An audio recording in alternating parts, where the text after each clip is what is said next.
Newsfirst at 9. Headlines. A very good evening to you and welcome to News at 9. Coming to you live from the Newsfirst Centre here in Colombo. I'm Stephanie Lazarus and here are your headlines.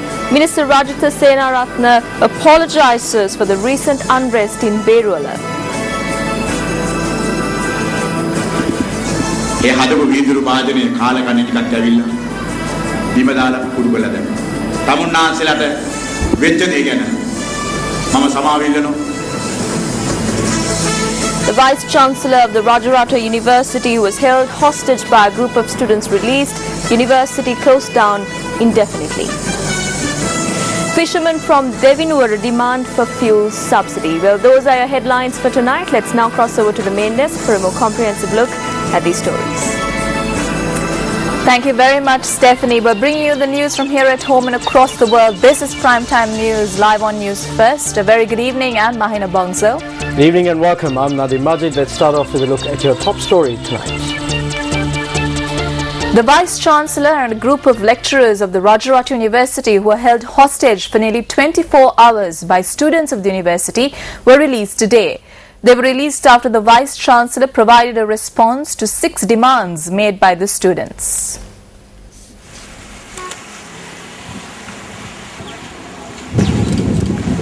The Student Union of the Rajarata University detained the Vice Chancellor of the university along with 10 lecturers, demanding that the suspensions issued against 11 university students be cancelled.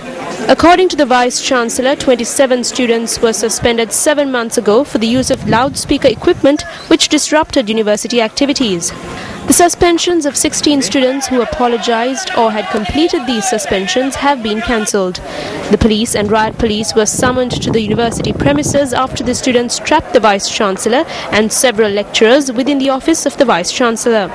Today, the Vice Chancellor issued a notice stating that the university will be closed indefinitely and called on all students to vacate the premises. However, the students remained in the university in order to resolve their issues.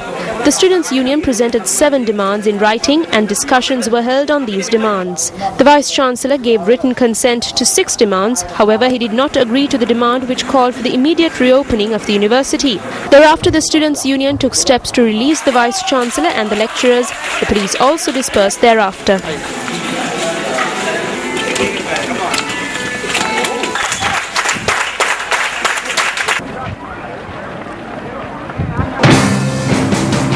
If the decision that will be announced on the 11th does not state that the suspensions which were issued unfairly will be cancelled without any conditions, then we will be forced to resort to sterner actions. We conclude this struggle triumphantly.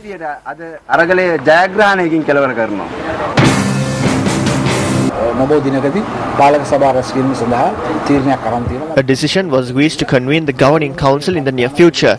We will propose during this meeting that the members should reconsider this suspension. The university is currently closed and the students have been informed about it. The lecturers are due to conduct a meeting and decide whether or not they will carry out academic activities or whether the university will remain closed.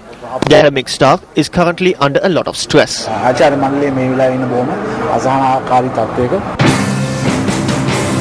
Unfortunately, there are very few students. For example, if you take out of 10,000, there may be 20-25 students, maybe less than that. These very few students, they do unruly things. They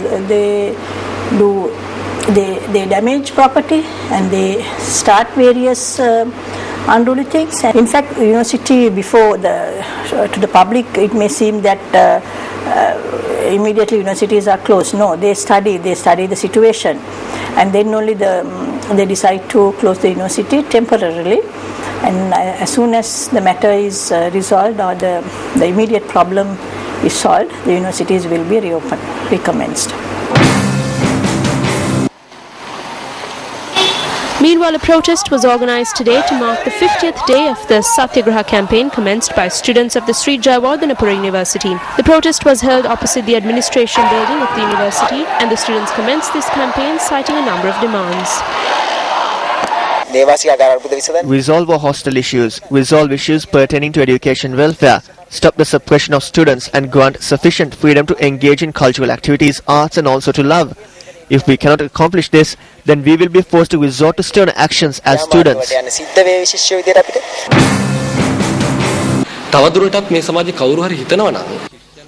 If the governing council had convened and decided to cancel this unfair suspension and secure the right of education for these students, then none of these incidents would occur.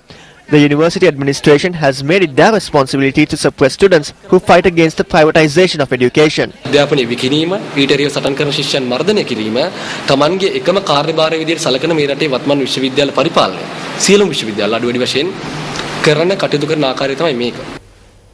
Fishermen in several parts of the island sought to turn public attention to the myriad of problems faced by them today.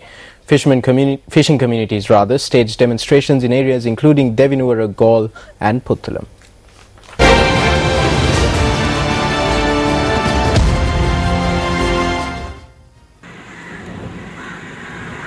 A group of fishermen who staged a protest march from the Devinuwara fisheries harbour to the Sri Vishnu Devalaya held a demonstration opposite the shrine. The protesters demanded that the fishermen's fuel subsidy be reinstated. Our reporter says that vehicular traffic on the Tangol-Mathura road was obstructed for about half an hour as a result of this demonstration.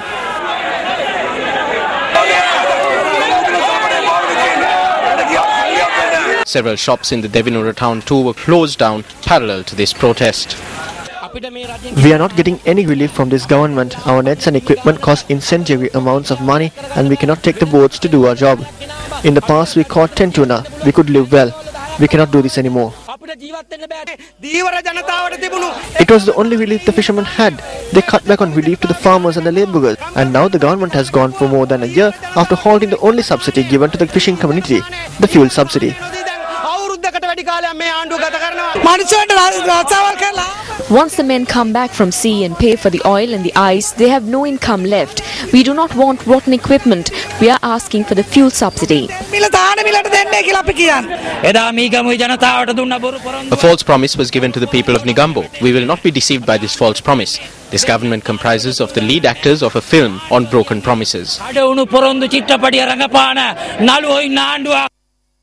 Speaking at an event held in Veerakatya today, UNP parliamentarian Sajid Premadasa too commented on this issue. The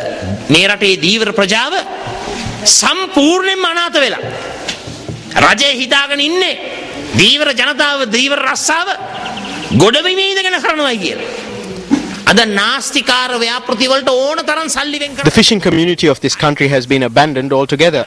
The government thinks that the fishing industry is conducted on land. They can spend huge sums of money on wasteful projects. They can hold motor races for 2 days in front of the historic temple of the Tooth Relic. They can use these racing cars to hold racing carnivals for the sons and daughters of the bigwigs. They can even bring down foreign dancers to perform at these races. They have enough money to do all these things. But the government doesn't have money to grant a fuel subsidy for fishermen. Why does the government not listen when we submit that the ordinary man should be treated well? නමුත් දීවරින්ගේ ඉන්ධන සහනාධාරය ලබා දෙන්නට මේ වර්තමාන රජයට සල්ලි නැහැ. ඇයි පොඩි මිනිහට සලකන්නේ කියන අනෝනාව රජයට ඉදිරිපත් කරනකොට ඇයි මේවට සමන් දෙන්නේ නැත්තේ?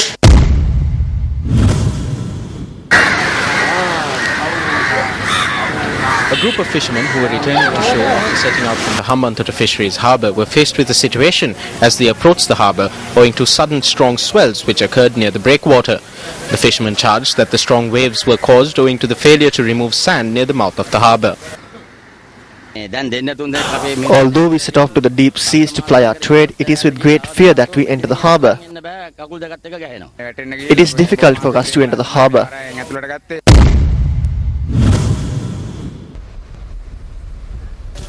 Fishermen from Dodamdua and surrounding areas in Gaul staged a demonstration this morning blocking the Gaul road opposite the Dodamdua fisheries harbour. The protesters demanded that the authorities take measures to renovate the breakwater at the fisheries harbour. The protest was prompted by the disappearance of a fisherman from the area who had set out to sea from another area and went missing after his boat capsized in the seas off Rumassala. 8 of the 9 fishermen on board the vessel had survived. We request them to complete construction of the fisheries harbour. The President has allocated money for the harbour in his 2014 budget. Another fisherman was reported missing after his raft capsized in the seas off Vallawatta.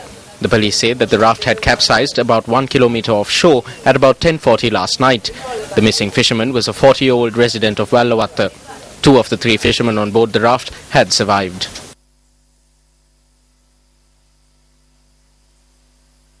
The waves affected my boat. The 2 others who were in the boat managed to get off. The boat then capsized with me in it. I don't know why we have to experience such a situation.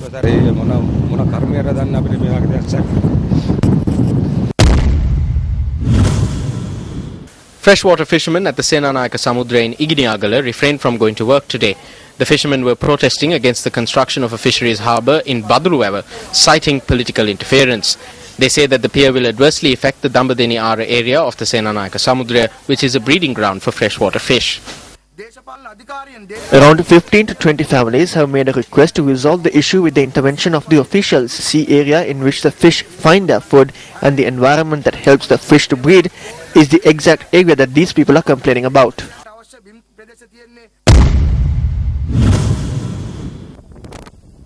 Fishermen in Puttalam too staged a demonstration today against plans to draw high-tension power cables from the Northchole power plant across the Puttalam lagoon.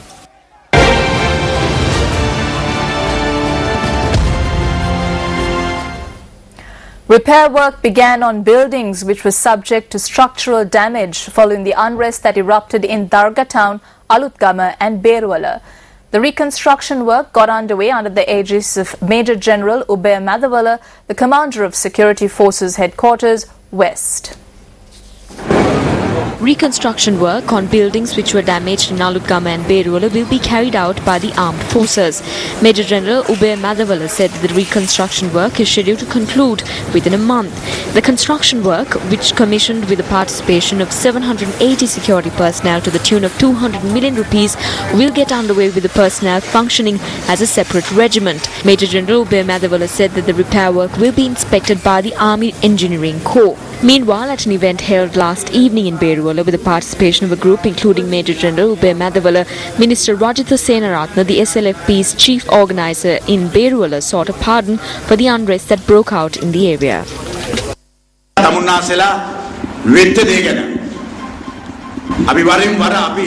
We are saddened and have cried about what happened to you from time to time. We cry out from the bottom of our hearts. I feel this pain the most because I had maintained this electorate well. When I saw this, I felt that I had created a beautiful glass vase and that this glass vase had been shattered by those who are damned. I must build this up from scratch again. As the MP for this area, I beg forgiveness from you for what transpired. I beg forgiveness as your public servant.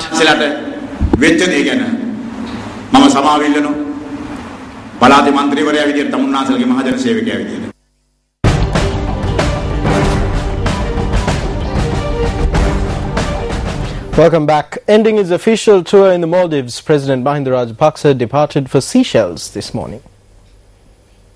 According to the presidential spokesperson and international media unit, President Rajapaksa had held discussions on a number of topics with his Maldivian counterpart, Abdullah Yamin Abdul Gayoom, during which they reached several decisions. Furthermore, Sri Lanka and the Maldives also entered into 3 new bilateral cooperation agreements. The President also met with the Minister of Foreign Affairs, Dunya Maumoon, at the Colombo Maldives resort. During their meeting, the Foreign Minister said that there is room for improved relations between the 2 nations.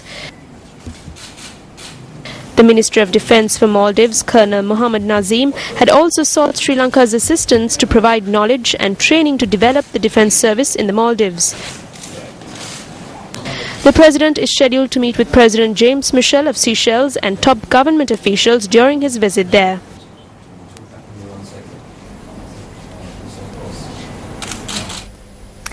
Issuing a press release, UK Foreign Secretary William Hague has welcomed the appointment of a team of experts to support the UN team that will be investigating alleged human rights abuses in Sri Lanka. UK Foreign Secretary William Hague notes that the United Kingdom has always supported calls for such an investigation, adding that the UK played a key role in securing it. The Foreign Secretary also strongly urges the government of Sri Lanka to cooperate fully with the Office of the High Commissioner and this investigation, and to ensure those engaging with the investigation can do so without fear of intimidation or reprisal. William Hague goes on to note that this investigation is an important step in establishing the truth and facilitating reconciliation within Sri Lanka. The foundation stone for a water scheme in the Vattakachi area in Kilinochi was laid today. The event was held under the auspices of the Chief Minister of the Northern Province, C.V. Vigneswaran.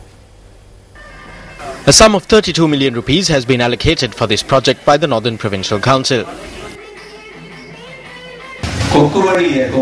Kokuleveli is a village located on the border of the Mullaitivu district. They have grabbed the traditional lands of Tamil people and have built shacks there. Stone houses have been built close to that. Within a few more months, they will build roads and supply electricity too. This was done in several months. We had to wait for 30 years to initiate a project like this for the people and enable them to live. Today they have acquired lands within 3 years and are building houses too. This is the biggest problem in the country today. We are raising a voice against this. Once the TNA was elected in 2010, we toured the Vanni region led by Sambandhan. At this time, we witnessed their pain and their needs. We collated all of this and submitted a report to India, and India gave us 50,000 homes. This housing scheme was provided by India in keeping with a request made by the Tamil people. Some people are now asking for ownership of this. Some are saying that they are the ones who brought in the project. Some are even saying that they will give these homes to us.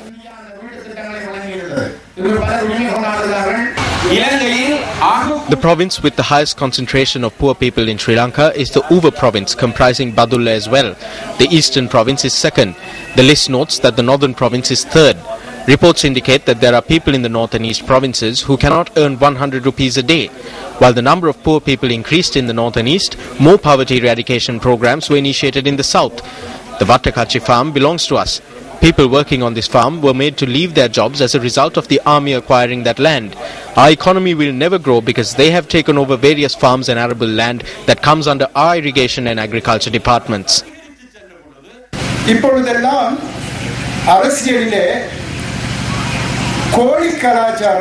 Today in politics, we have a chicken culture.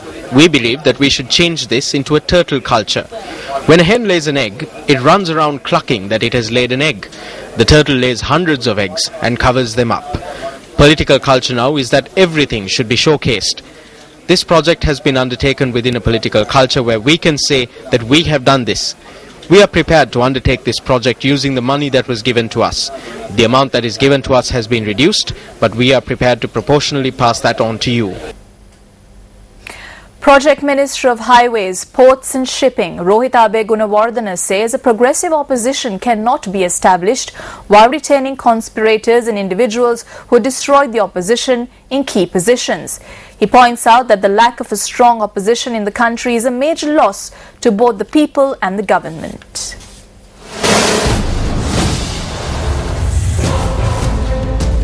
මේ රටේ විපක්ෂ නායක රනිල් වික්‍රමසිංහ මැතිතුමාගෙන් මේ රටේ ආණ්ඩුව හැටියට ආණ්ඩු පක්ෂය හැටියට රජය හැටියට අපි ඉල්ලීමක් කරනවා. As the government, as the governing party of this country, we request the opposition leader of this country to establish a progressive opposition in line with our progressive government, which has strengthened development and the economy. We ask Wickramasinghe to give us such an opposition. How can this opposition become a strong and progressive opposition? Look at who is inside. Mangala Samruira, who was chased out from our party, is within this opposition. Why have these people been given leadership? Look at their history. They have a history of betrayal. It is these betrayers that have been given leadership in the opposition. These are the people who gave leadership to the Cinnamon Pole Brigade. Take a look at the working committee. The working committee is being led by Karujai Surya. What did he do? He crossed over to our government with 18 others, saying that they do not need the United National Party and that they cannot journey forward with the United National Party. These are people who betrayed their party. It is people like this that Wickramasinghe has drawn close and has given leadership of the working committee too. Opposition leader, you have a responsibility to clean up your party. You have a responsibility to clean up Sirikota. Throw out the fleas and dogs from Sirikota. Throw out all these unnecessary persons from Sirikota. Throw them out. Wash Sirikota in milk and establish a clean UNP once again. If you try to move forward with these persons, the UNP will never be able to move forward as an opposition in this country. Sirikota hondara kiriwalin naawala nawata පිරිසුදු UNP බවට පත් කරගන්න. එබ නැත්නම් මේ ඉන්න කුම්භහඬයොත් එක ගමනක් යන්න ගියොත් කවදාකවත් UNP එකට මේ රටේ විපක්ෂයක් ගෙනියන්න හම්බ වෙන්නේ නැහැ. The chairman of the Ceylon Electricity Board, W.B. Ganegalis, says that the third phase of the North Sule coal power plant will be connected to the national grid by next month. He pointed out that with the connection of the third phase, a total of 300 megawatts will be added to the national grid. Construction on phase 2 of the Nordsole power plant, which comprises of 3 phases, has already been completed. The power plant supplies us 600 megawatts at present. However, when phase 3 comes online, the plant will be producing 900 megawatts of electricity for the national grid. The chairman of the Ceylon Electricity Board notes that hydropower generation remains low due to low rainfall reported in catchment areas. Hydropower remains the most economical means of providing electricity to the country. However, when hydropower generation is low, the next most economical option would be the usage of coal power plants. As of yesterday, hydropower generation stood at 24% of the total demand, while thermal power generation accounted for 36%. The 2014 convocation of the Master of Public Management of the Sri Lanka Institute of Development Administration was held last evening. The event was held under the auspices of Deputy Minister of Finance, Senior Minister Dr. Sarath Amunagama, and the Secretary to the Ministry of Higher Education, Dr. Sunil Jantanavaratna. So you can't be a public servant unless you know what the law is. You can't communicate unless you know what you have to communicate. So there is a very big area. It is not only your problem, it is the problem of politicians also. Because when we legislate, we create new laws, we have to explain that to the public service. Because it's the public service that enforces that law. Look at all these areas. Interaction with the police, interaction with the public service, interaction with politicians. In all these areas, we are very backward in communicating what we are doing to the public. So the gap between those who are implementing the law and those who are subject to the law is widening. This is not a good thing. Individuals who successfully completed the Master of Public Management and Postgraduate Diploma in Public Administration were presented with the accolades. Now, on numerous occasions, Newsfirst has reported on the human-elephant conflict and has covered operations undertaken by wildlife officials to chase away wild elephants from human settlements. But elephants are not the only fauna that cross paths with us humans in this beautiful island nation. Wildlife officers launched an operation today to capture a rogue monkey at the Dambulla Divisional Secretariat. The monkey had reportedly been acting violently and was disturbing wildlife in the area.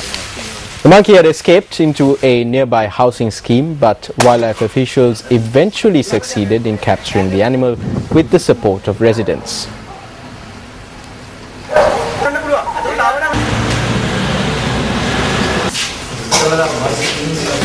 The monkey in question reportedly crashed into a private tuition class which was being held at the upper floor of the residence of the opposition leader of the Dambulla Municipal Council.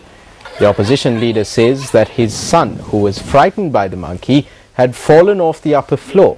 The boy escaped with a minor wound. Well, moving on to news from here at home in the sporting arena. Another College Colombo emerged champions in the Under-17 Inter-School Tennis Tournament. St. Peter's College Colombo 4 emerged runners-up. The Under-17 Boys Inter-School Tennis Tournament was held at the Sri Lanka Tennis Association headquarters in Colombo. 11 schools qualified for the tournament, with Ananda College and St. Peter's College qualifying for the finals. The Peterites only secured victory in one match in the final round. The Anandians secured victory in 3 of the matches. Ananda College Colombo also won the Under-15 title. Well, that's it from all of us here at the MTV News First Desk. Thank you very much for joining us. Have a great weekend ahead. I'm Mahina Bongzo. And I'm Nadim Majid. Just a reminder that you can keep abreast of all the news we're following here at News First by logging on to our website, newsfirst.lk. You can also follow us on Twitter on the handle at newsfirst_EN. Have a pleasant weekend ahead. Good night and good luck.